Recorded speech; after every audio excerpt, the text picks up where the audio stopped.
নমস্কার, সকলকে স্বাগত। এবছর পুজোতে সপ্তমীর দিন আমরা আমার সেজদির বাড়ি গেছিলাম। এই গাছটা সবার খুব পছন্দ। এই গাছের নিচে দাঁড়িয়ে সবাই ছবি তোলে। আমার মেয়ে আর আমার সেজদির মেয়ে ডোনা দুজনে মিলে রেডি হচ্ছে ঠাকুর দেখতে যাওয়ার জন্য। আমার মেয়ে তো মনের সুখে দেখছি লিপস্টিক লাগাচ্ছে। আমার দিদির এটা রান্নাঘর। তো ফ্ল্যাট বাড়ির এটা কিন্তু ভীষণ একটা সুবিধা।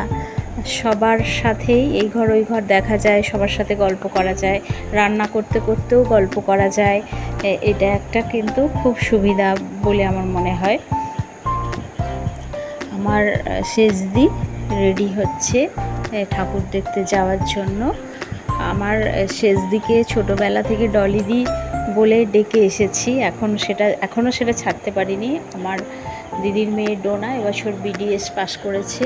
ওরা খুবই দুর্গা ঠাকুরের ভক্ত, পুজো করেছে ডোনার এগুলো হাতের কাজ।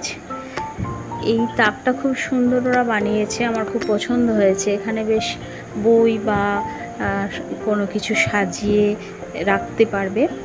আমার মেয়ে খুব মুডি, যখন তখন ওর ছবি তোলা যায় না, ও বিরক্ত বোধ করে যখন তখন ছবি তুললে। ডোনা খুব সুন্দর করে ওকে সাজিয়েছে।